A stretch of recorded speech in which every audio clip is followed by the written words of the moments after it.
Hi darlings, welcome to my channel Bapu film. మనకి ఫిబ్రవరి 21కి అయితే థియేటర్లోకి అయితే రిలీజ్ అయిపోయిందనమాట. అప్పుడు నేనైతే రివ్యూ అయితే ఇవ్వలేదు, కానీ ఇప్పుడు మనకైతే జియో హాట్‌స్టార్‌లో అయితే స్ట్రీమింగ్ అయితే వచ్చేసింది. ఇప్పుడైతే చూసేసా. మరి చూసాక ఎలా అనిపించింది, నచ్చిందా నచ్చలేదా అని తెలుసుకుందాం. దానికంటే ముందు ప్లీజ్ సబ్స్క్రైబ్ అయితే చేసుకోండి, ఓకేనా? Let's start the video. Plot విషయానికి వస్తే బ్రహ్మాజీ గారు, ఆయన పేరు మల్లయ్య అనమాట. మూవీలో ఆయనకి చాలా అంటే చాలా అప్పులు ఉంటాయి. అప్పులు తీర్చారా లేదా అనేసి మూవీ ఒక ప్లాట్ అనమాట. నేను మాత్రం చాలా అంటే చాలా సింపుల్గా అయితే చెప్పేశాను.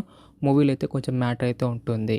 మరి ప్లస్ పాయింట్స్ ఏంది, మైనస్ పాయింట్స్ ఏందని తెలుసుకుందాం. ప్లస్ పాయింట్స్, బ్రహ్మాజీ గారు అయితే యాక్టింగ్ అయితే చింపేసి అవతల పడేసారు అని చెప్పుకోవచ్చు. చాలా చాలా న్యాచురల్గా అయితే యాక్టింగ్ అయితే చేశారు. నాకైతే చాలా బాగా నచ్చింది.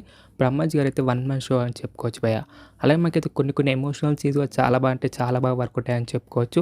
అలాగైతే స్టోరీ కూడా చాలా కొత్తగా అనిపించింది అండ్ చాలా బాగా అనిపించింది. అలాగే మనకైతే చాలా చాలా న్యాచురల్గా అయితే ఉంటుంది భయ్య. మూవీ అంతా చాలా న్యాచురల్గా అయితే యాక్టింగ్ అయితే చేశారు అందరూ. హ్యాపీ ఎండింగ్ కూడా ఉంటుంది భయ్య మూవీకి అయితే. నాకైతే చాలా బాగా నచ్చింది అనమాట. అలాగే మనకైతే మంచి మెసేజ్ కూడా ఇచ్చారు భయ్య డైరెక్టర్ గారు అయితే. నాకైతే నచ్చింది. కొన్ని కొన్ని హార్ట్ టచింగ్ సీన్స్ కూడా ఉంటాయి భయ్య. నాకైతే చాలా బాగా పర్ఫెక్ట్ అయిందని చెప్పుకోవచ్చు నాకైతే. అలాగే మనకైతే కొంచెం కొంచెం కామెడీ సీన్స్ కూడా ఉంటాయి, అది కూడా చాలా బాగా పర్ఫెక్ట్ అయింది. అలాగే మనకి సినిమాటోగ్రఫీ అయితే చాలా బాగుందన్నమాట. ప్రొడక్షన్ క్వాలిటీ కూడా నాకైతే డీసెంట్ అయితే అనిపించింది. బీజిఎం అయితే ఓకే ఓకే అనిపించింది. యాక్టింగ్ అయితే అందరంటే అందరు చాలా బాగా చేశారు.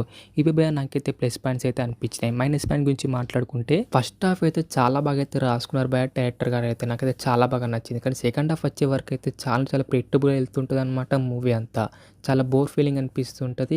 అన్నెసరీ సీన్స్ అయితే చాలా అంటే చాలా వస్తుంటాయి అనమాట. మనకు రచ్చరవి గారు ఉంటారు భయ్య మూవీలో అయితే. ఆయన క్యారెక్టర్ ఎందుకు ఉందో తెలియదు భయ్య. అంత ఇంపార్టెంట్ క్యారెక్టర్ కూడా కాదనిపించింది నాకైతే.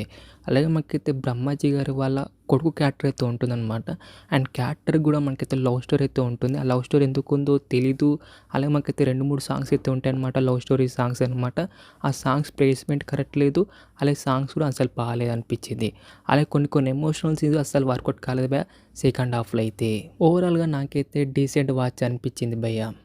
జియో హాట్‌స్టార్‌లో అయితే స్ట్రీమింగ్ అయితే అవుతుందన్నమాట. ఇలా చూడకపోతే చూసేయండి, ఫ్యామిలీ వాచబుల్. మీకు కూడా నచ్చచ్చు మూవీ అయితే. ఇది భయ్య మరి మూవీ రివ్యూ. మీకు నచ్చిందా నచ్చలేదా కింద అయితే కామెంట్ చేయండి డార్లింగ్స్. మీరు మూవీ చూసారా లేదా కూడా కింద కామెంట్ చేయండి డార్లింగ్స్, ఓకేనా? ఈ వీడియో నచ్చితే మట్టుకు లైక్ చేయండి, షేర్ చేయండి అండ్ సబ్స్క్రైబ్ మాత్రం కంపల్సరీ చేయండి డార్లింగ్స్. అండ్ మళ్ళీ వీడియోలో కలుసుకుందాం. By by darlings.